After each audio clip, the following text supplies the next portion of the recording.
My husband won $100 million in the lottery, asked me for a divorce, but I kept half the prize and he only kept the money to pay off his debts.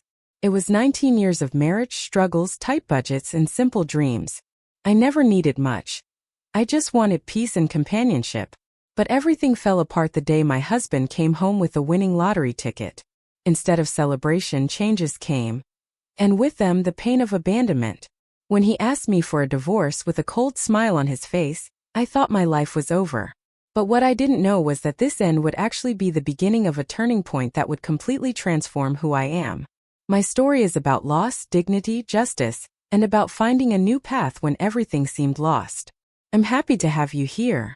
Follow my story to the end and tell me in the comments from which city you are watching. I want to know how far this story of overcoming will reach. Michael came home with a pale face, glazed eyes, and a crumpled paper in his fingers. For a second I thought he was sick or had lost his job. I ran to him, my heart pounding, asking what was happening. He just handed me the paper without saying a word. When I read the numbers, his name, the amount, I thought it was a bad joke. He had won $100 million in the lottery. 100 million. That number didn't fit in my head. It made no sense in our simple lives, with accumulated bills and always postponed vacations. Michael laughed loudly, a nervous, almost hysterical laugh, and hugged me tightly. I wanted to believe that this was the beginning of a new phase. A lighter phase, more hours. We spent hours dreaming awake, talking about what we would do, where we would travel, how we would finally have peace. But even in that euphoria, there was something different about him. A strange distance in his eyes, as if he was looking at a place where I didn't fit. At first I thought it was just the shock of the news. I didn't imagine what it really meant to him. But then he looked at me as if he no longer saw me. In the following days, he started going out alone frequently, claiming he needed to sort out papers. He would return with expensive clothes, new perfumes, a cell phone that seemed more expensive than our car. Conversations became shallow, kisses scarce, and plans that once included us began to become just him. When I asked about it, he said he was getting used to his new life. I tried to ignore the signs, to convince myself that it was just a phase. I invited him out to dinner, as we did on our wedding anniversaries. He refused with a mechanical smile and said he had an important party that night. I stared at the closed door, feeling the emptiness of his absence stronger than ever. Something inside me began to scream that this wasn't just temporary excitement. The man who shared a bed with me now shared his days with strangers, surrounded by luxury and superficiality. Each new expensive accessory was another brick in the wall between us. And the higher he climbed this new social ladder, the deeper I sank into the ground of loneliness. When he came home, he no longer looked me in the eyes. He only saw me as part of a life he seemed to want to forget. I started to feel that he hadn't just won money. He had lost me. A month after that night, when everything changed, he called me to talk in the living room. I sat on the couch trying to stay calm, but my body already knew what was coming. He said, with the coldness of someone reading a newspaper article, that he wanted a divorce. That he needed to enjoy life, feel free, live without ties. That he thanked me for everything, but our cycle was over. There were no tears, no hesitation. Just ready-made phrases, as if he had rehearsed that speech many times. I, on the other hand, was paralyzed, trying to understand if it was real. I remembered the promises, the struggles together, the dreams built with so much effort.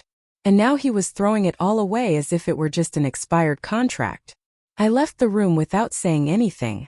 My body trembled, my heart seemed too small to bear it all. I thought money had turned into a monster inside him. But, at that moment, I understood that it had only torn off his mask. At that moment, I realized that money hadn't changed Michael. It had only revealed who he always was. I fled the house that was no longer mine and went straight to the only place where I knew there was still shelter. Diane's house. As soon as I opened the door, she hugged me tightly, without needing to hear a word. I allowed myself to cry, sob, collapse in the arms of the only person who never turned away from me. Diane didn't ask. She just served me tea and let me talk. When I could breathe with less pain, she said, with the firmness she always had, that I needed a lawyer. That she wouldn't let me face it alone. She promised to be with me every step of the way, and at that moment that was enough. For the first time in days, I felt that I wasn't completely alone in the world. There was pain, but there was also love.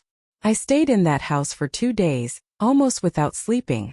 Diane prepared coffee while I stared at the ceiling, trying to understand where it all started to crumble.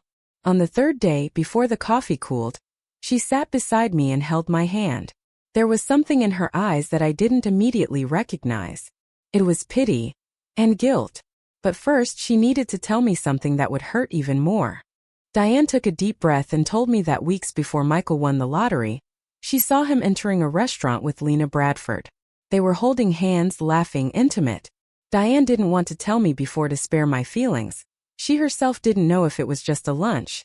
But now everything made sense. Michael hadn't changed because of the money. He was already someone else before winning. My stomach churned. I felt as if I had been betrayed twice, by my husband and by the naivety that blinded me. While I believed in us, he was already building an I with someone else. The prize only gave him the courage to expose what he was already doing in secret. The pain I felt at that moment was not of loss but of shame. Diane apologized, but I couldn't speak. I just shook my head, trying to absorb it all. I saw myself as an actress in a fake play, performing a role that had already been discarded. And the audience laughed at my ignorance. My world wasn't collapsing. It had already fallen and I didn't realize it. The next morning, with dry tears and a burning heart, I decided I would no longer be a spectator of my own story. I remembered a former student who was now a lawyer and looked for his number. I called, briefly explained the situation, and asked for a consultation. He was attentive and recommended a more experienced colleague, Charles Bennett. I wrote down the name with a trembling hand, but with a firm gaze. I didn't want revenge. I wanted justice. I wanted to reclaim myself amidst the rubble of that relationship.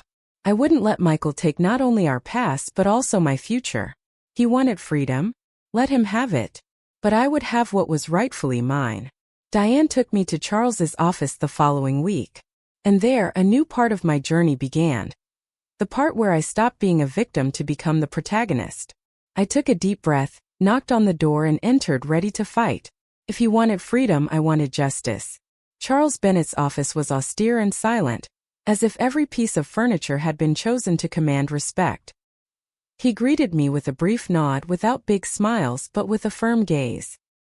He wore a dark suit, his glasses always on the bridge of his nose, and spoke with a calm that bordered on coldness. At first I felt intimidated, small, as if I were just another story on his desk. But as I listened to my account, I realized that behind his stern demeanor, there was genuine attention. Charles did not pity me, nor did he offer sweet words. But he analyzed the facts with surgical precision. He asked for documents, dates, details. He meticulously wrote everything down as I unraveled the threads of what remained of my marriage. At no point did he try to soften the reality. He said the fight would be long and messy, but that I had legal grounds. For the first time, someone spoke to me without pity, only with focus. When I finished, he took a deep breath and said, with the same coldness as before, that I was not helpless. That legally I had very clear rights as a wife. He spoke of property regimes, partial community of property, accumulation during marriage. It all sounded too technical, but something within me rekindled. Hope. The chance that this story wouldn't end with Michael laughing and me in ruins. What he told me changed everything. Charles explained that the lottery prize, even though it was claimed only by Michael, was considered community property, as it was acquired during the marriage. The law was clear, half was mine by right. I listened with a knot in my throat. So many years by his side, so much shared effort, and now I needed lawyers to secure what was just? But the relief I felt was immediate. It was as if someone had wiped clean the fogged mirror where I saw my future. Charles detailed the next steps, the notifications, the process. It all seemed too bureaucratic, but it was the only way.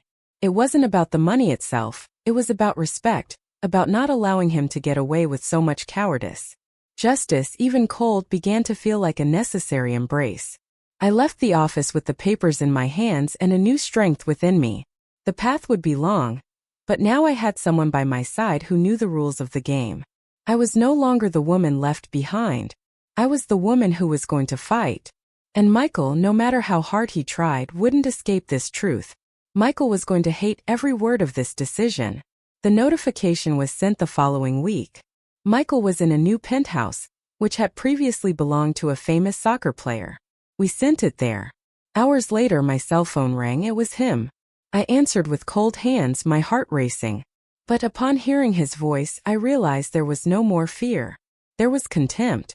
He screamed, saying I was ungrateful, that I was betraying him. It was ironic to hear that from him.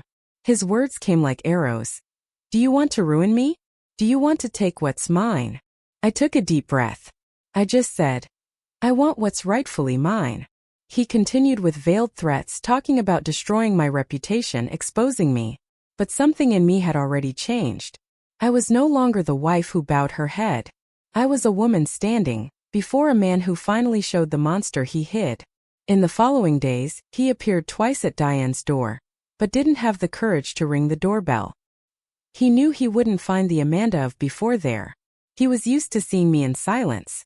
But now my silence was a shield, and my eyes no longer trembled when facing him. It was the first time he saw in me something he never had, true courage. The first headlines appeared on a Wednesday morning. A local journalist discovered the lawsuit and published, "Lottery winner wants divorce, wife demands half a fortune." In a few hours the news was on all portals. My message box exploded. Neighbors, school colleagues, even students writing to me secretly. Some with support, others with judgment disguised as curiosity. I was called greedy, opportunistic, exploitative. Even those who knew me started looking at me differently. There was shame in the streets, in the markets, on the corners of the neighborhood where I was just Teacher Amanda. For a few days I hid indoors. Not for fear of what they were saying, but for shame of having let everything get to that point. But Diane wouldn't let me falter. She would say, "You don't have to justify demanding respect." In the midst of that chaos, I received a message from an unknown woman. It said, "I saw your story. I was also left when he moved up in life. Thank you for not keeping silent." I read that so many times that I memorized it, and that's when I understood. I wasn't alone. What seemed like a scandal was for many women a painful mirror. But there was someone who read between the lines of the story. Ethan, my son, started avoiding me. He didn't say anything, but his eyes were always downcast. I knew that Michael had been meeting him secretly. He brought expensive gifts, talked about the cruel justice being done against him. He said I wanted to take everything from him, that I was blinded by rage. When Ethan came home with a new watch, I understood that something was wrong. I tried to talk, but he shut down. He said it was confusing for him, that he didn't want to choose sides. And inside I was terrified of losing him too. Michael used everything he had, including our son, as a weapon. This hurt me more than any distorted news. I didn't want to distance him from his father, but I couldn't allow him to be poisoned by lies. I spent sleepless nights reviewing old photos, remembering the sweet boy who called me the best mom in the world. Now he was a divided teenager, pressured, being used as a shield by a man who didn't deserve his love. And I felt helpless, trying to keep my feet firm in the midst of the hurricane. I couldn't lose him too. I refused all interview requests. I didn't want to become a spectacle, but there were truths that needed to be told. I wrote an open letter. Not to attack Michael, but to talk about dignity. About women who are left silenced, exposed. I published it in the local newspaper, on social media, where they wanted to paint me as a villain. My words were harsh but honest. And when I finished writing, I felt free. The response was immediate. Women from all over the country commented, shared. I received letters, flowers, even phone calls of support. For the first time, my pain transformed into something bigger. A voice. My name was on the lips of people who once only repeated gossip. Now they repeated my strength. The narrative began to change. And it was no longer Michael who controlled it. I stood at the window of Diane's house, looking at the street where it all began. Now the world knew the truth. And even if it wasn't enough to erase what happened, it was enough to prevent him from distorting my story. I hadn't just lost a marriage. I had gained my own voice. Now the truth was out in the world, and it could no longer be ignored. Michael moved in with Lena to a mansion on top of a hill, surrounded by white columns and imported cars. Newspapers showed photos of night parties, famous guests, extravagant toasts. He smiled in all the images, but his eyes seemed empty. It was a world of synthetic euphoria, where every laugh hid a fear that grew within. Luxury was not home, it was an escape. Lena's social media displayed designer clothes, luxurious trips, and passionate declarations. Everything seemed perfect, but I knew it was emotional makeup. The rush to show happiness was, in fact, desperation for approval. Michael had money, but he didn't have peace. He had company, but he didn't have love. It was the perfect portrait of a joy that couldn't withstand silence. While he sought redemption in champagnes and false applause, I watched him from afar. Not with envy but with compassion. He ran in circles inside a golden cage. And I knew deep down that it wouldn't last. Because what is built on lies eventually collapses. But behind the toasts, cracks were growing. With the start of the process, I received part of the assets temporarily blocked by court order. I began to live more comfortably, yes, a better apartment, new clothes, some previously unthinkable luxuries. But within me there was a serene clarity. Money was a means, not an end. I went back to teaching, albeit with reduced hours, and rediscovered a kind of joy that the chaos had almost ripped away from me. I started taking care of myself with kindness, small gestures, reading in the afternoon without guilt, walking alone in the park, buying flowers for my living room. I rediscovered pleasures that cost nothing, but were worth a lot. My body slowed down. My mind too. The wound still existed, but it no longer bled so much. Diane said I was becoming me again, and perhaps I truly was. Even with everything feeling lighter, there was a cloud that wouldn't go away. Ethan. He was still divided, still believed parts of his father's speech. He tried to protect me by staying neutral, but I knew that neutrality also hurt him. It was as if he walked on shards, trying not to hurt anyone, but hurting himself inside. Still, my heart ached for Ethan. Everything changed one afternoon when Ethan came home early, his eyes red. He trembled with anger, threw his backpack on the couch and said to me, "I heard, Mom. I heard everything." I asked what had happened, but he began to tell me himself. He said he was at his father's house and overheard, by chance, a conversation between him and Lena. Michael said he already knew he was going to separate, even before winning the lottery. That he just waited for the right moment to leave without guilt. My son was silent for a few seconds, trying to hold back tears. He said he felt used, deceived, manipulated. His father's image collapsed right there before him. For the first time he saw who Michael really was.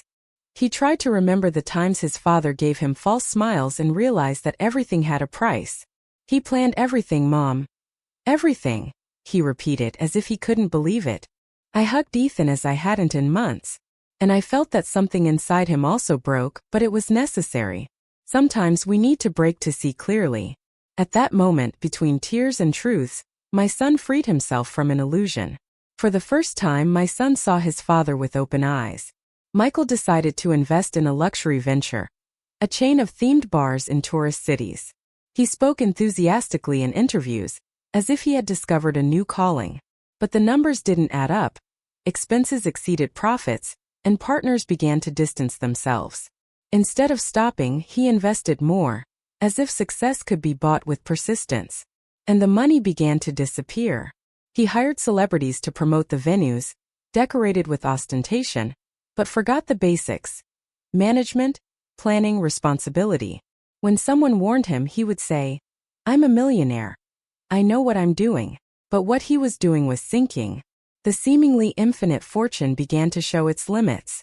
Debts grew. Rumors of bankruptcy circulated.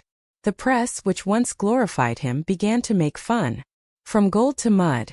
I read in a cruel but true article. Michael tried to keep up appearances, but his desperation was visible. The sparkle in his eyes had turned into weariness. Lena, always by his side in the spotlight, now avoided events, disappeared for days. That tower he built with so much pride began to shake on all sides. The money disappeared faster than he could control. One morning, I woke up to dozens of notifications on my phone. Lena had fled. The headline said she had withdrawn a large sum, sold jewelry, and disappeared. Michael found out too late. He tried to contact lawyers, but she was already in another country. None of the joint accounts could be blocked in time. He was left with the wreckage, literally. She took more than money. She took the mask, the pride, the illusion. According to sources, she had been planning this for months. And Michael, so sure of his charm and power, didn't realize it. Perhaps he never realized that he was always just a means to an end for her. I saw images of him screaming in front of the bank, pushing security guards, calling for her as if his scream would be enough to bring her back. But silence was the only answer. No one pitied him. No one helped him.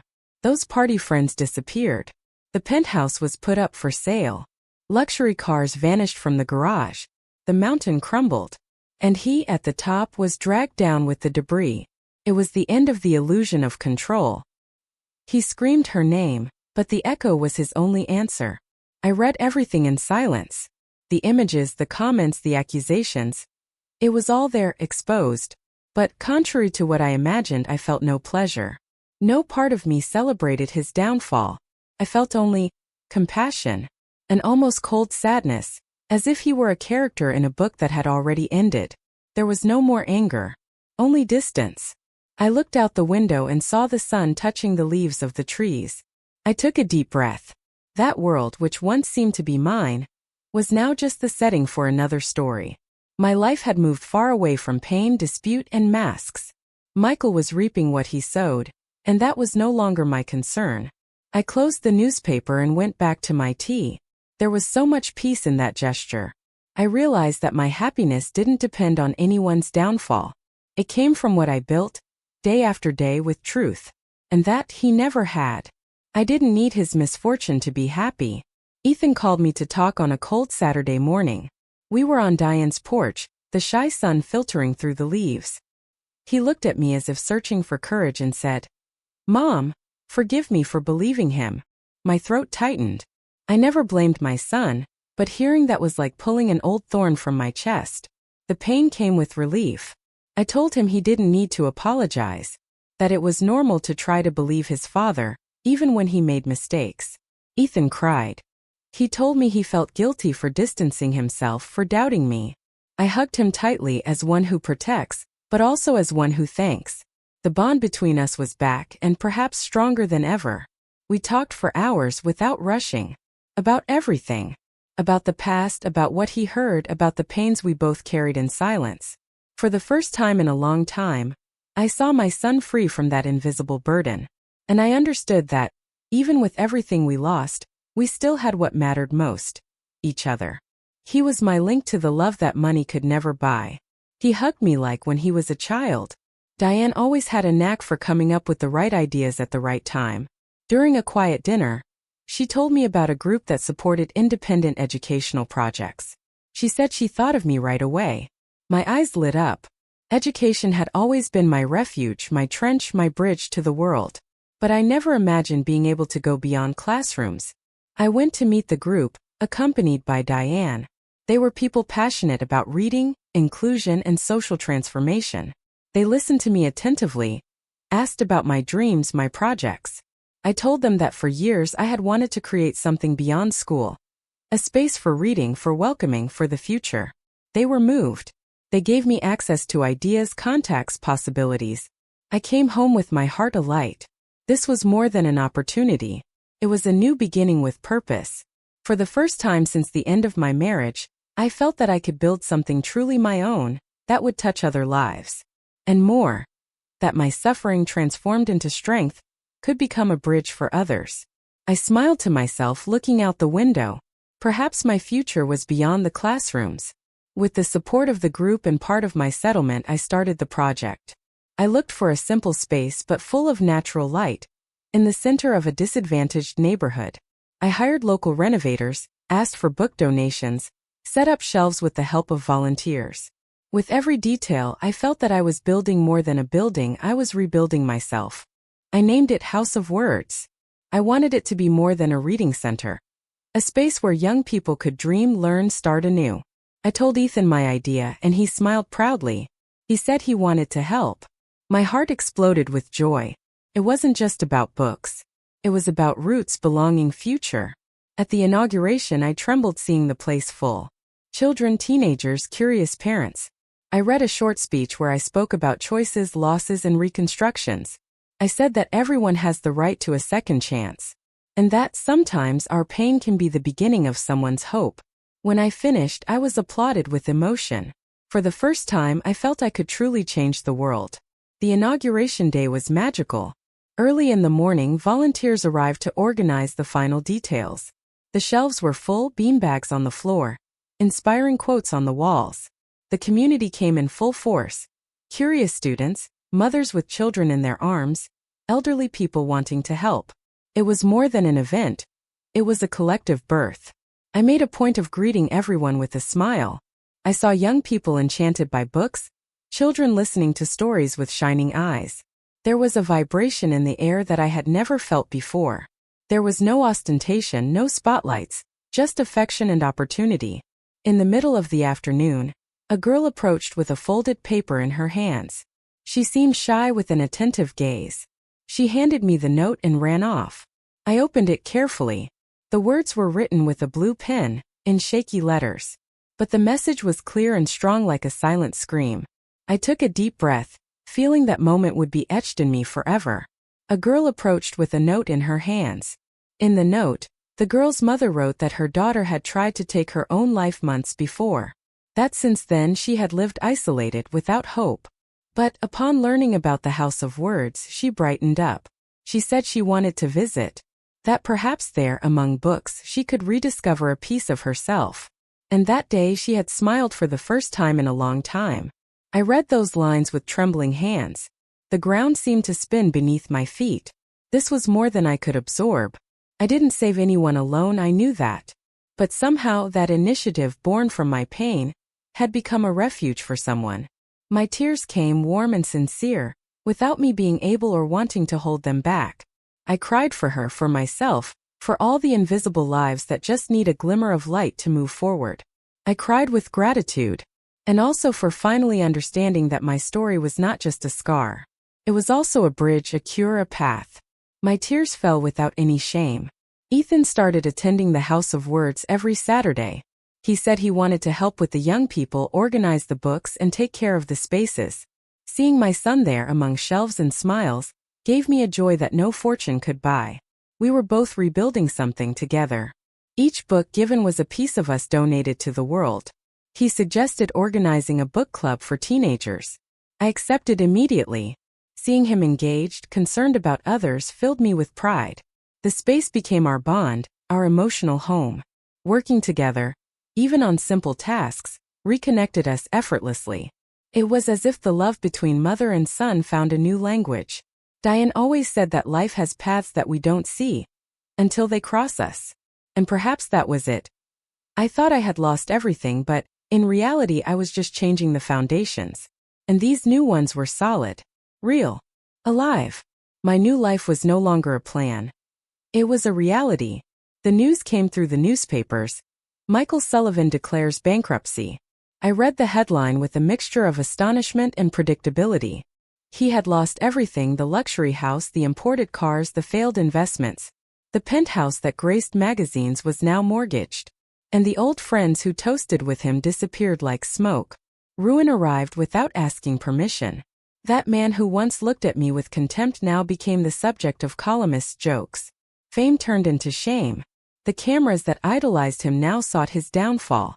And for the first time, Michael had no audience to applaud. Only the echo of his own loneliness. The fortune vanished as quickly as it came. And with it, the mask of self-sufficiency also fell. I remained silent for days. Not out of indifference, but out of respect for what we once were. I had compassion, yes, but not sadness. He chose every step of that abyss. And now, with his feet on the edge, there were no more excuses or disguises. What remained was the naked truth. He had gambled everything, and lost even himself. He had nowhere left to fall. One afternoon my phone rang. The number was unfamiliar, but something told me who it was. I answered, and the voice on the other end confirmed. It was Michael. His voice was weak, hesitant, as if each word weighed tons. Amanda, I'm sorry.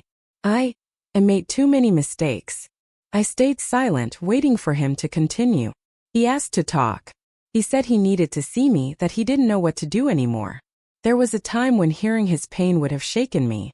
But now I was different. Still, those words, spoken with such fragility, moved me. Not out of longing, but out of humanity. It wasn't easy to see someone I loved so deeply in that state. Even with everything he caused me, I didn't feel pleasure in seeing him like this. I asked why he was calling me now. He replied that he had no one left, that he was lost, that he just wanted to talk, to hear me. I sighed. It was too late for any reconciliation, but perhaps not too late to close the cycle with dignity. I agreed to meet him, but I made it clear. It wasn't to relive the past. It was to end it. His voice trembled like never before. The final reunion took place in a park by his choice. It was late afternoon, and leaves were falling from the trees as if they too wanted to be free. Michael was already sitting on a bench, looking at the ground, his shoulders slumped. When I approached, he stood up slowly. We greeted each other with a brief nod. There was a silence between us that weighed more than any words. He began to cry. He didn't hide it, he had no vanity. He spoke in a choked voice about longing, regret, loneliness. He said he thought of me every night, that now he understood what he had lost. He asked for my forgiveness, looking into my eyes as if he wanted to retrieve the past through his gaze. But I just watched him with serenity. I didn't cry with him. Not because I didn't feel, but because I had already cried all my tears. That scene wasn't about drama. It was about truth. And in truth I had moved on. There was no more pain, only memory. The woman he knew was gone. And the one standing there before him was made of strength, not longing. But I didn't cry with him. I waited for him to finish speaking. Then, with the calm of someone who had finally understood her place in the world, I replied, "I forgive you, Michael. Truly. But I cannot help you. My life has taken a new direction, and it does not include carrying the past." He tried to argue, but I continued, "I am no longer the woman you abandoned. I am the woman you liberated, unintentionally." It was at that moment that I saw his eyes fill with a different kind of pain. It was no longer wounded pride. It was irreversible loss. He understood that his plea for help would receive no answer. Not because I was cruel, but because now I chose myself first. For the first time, there was no more room for him inside me. I slowly stood up, picked up my bag, and said a final goodbye. There was no hug, no handshake. Just the end. A clean, dignified, necessary end. Michael remained seated, his gaze lost, as if he was still trying to understand what had happened. I was no longer the woman he abandoned. I took a few steps and didn't look back. The sky was orange and the wind gently touched my face. I felt light. For the first time, truly free. Michael was still there, standing, trying to pick up the pieces of what remained. And me? I was whole. Not because of revenge, but because of forgiveness. My forgiveness to myself. As I walked through the park gate, I felt a peace difficult to explain. That conversation was the answer I needed. An answer that cost no money, no time, no more pain. It was just the certainty that my path no longer involved him. And that, in itself, was worth more than any fortune. Life moved on. The reading center flourished, Ethan smiled more, and I looked at myself in the mirror with pride. Michael was left with the memories, the mistakes, the ghosts he created. And I was left with something much more precious. My own peace. He kept the money. I kept the peace. I never thought of turning my story into a book. But Diane insisted, saying my journey could inspire other women. I wrote everything with an open heart. From the deepest pains to the most luminous discoveries. Every page was a piece of me that ceased to be a scar and became a voice. When the book was launched, I didn't expect a big impact. But it found its audience. Women of all ages began writing to me. They shared their pains, their new beginnings, their silent battles. They said that by reading my story, they found the strength to escape situations that felt like prisons. And that moved me more than any public recognition. My suffering now served as a path for others. I saw my name on recommended reading lists, was invited to meetings, lectures, radio shows. But nothing compared to the letters that arrived in simple envelopes, full of raw truths. Women calling me sister, mirror, lighthouse. And I responded to each one with tears in my eyes and a peaceful heart. I received letters from all over the country. The House of Words took on a life of its own. The impact was so great that other neighborhoods began asking for similar units. With the support of the educational group and new donations, we managed to open centers in 2 more cities. Each space was unique, but all carried the same purpose: to sow possibilities through reading. The team grew, and Ethan became one of the volunteer coordinators. We created effective reading programs, writing workshops, discussion circles. Young people who once barely spoke now led meetings with shining eyes. It was like seeing seeds sprout in fertile soil, every day. With each new space, my heart expanded alongside it. What began as healing became a mission. It was no longer just my story. It was for everyone who believed that words changed lives. And among books and hugs, I found my true calling. To transform pain into hope, silence into voice, abandonment into belonging. My dream was no longer just mine. To celebrate 1 year since the opening of the first center, Ethan invited me on a trip. Just the two of us. We chose a simple place, nestled among mountains and rivers, where time seemed to slow down. We hiked trails, talked under the stars, laughed as we hadn't in a long time. It was as if life finally had found its rhythm. One night, sitting in front of the fireplace, he held my hand and said, "I'm so proud of you, Mom." My eyes welled up. Not for the compliment, but for the complete reunion with my son. The pain that once separated us was now just a distant memory. What remained was love, clean, light, whole. Before going to sleep, I looked up at the sky and gave thanks. Not for everything turning out well, but for having survived when everything seemed to go wrong. Michael's luck was on a piece of paper. Mine in everything I built with courage. His luck was in the numbers. Mine in myself. Now, I'm curious about you who have heard my story. What would you do if you were in my shoes? Have you experienced something similar? Support the channel by subscribing, liking, commenting, and sharing this video. I'm leaving another story on the end screen that you'll also enjoy, and it will definitely surprise you. Thank you for watching. See you in the next video.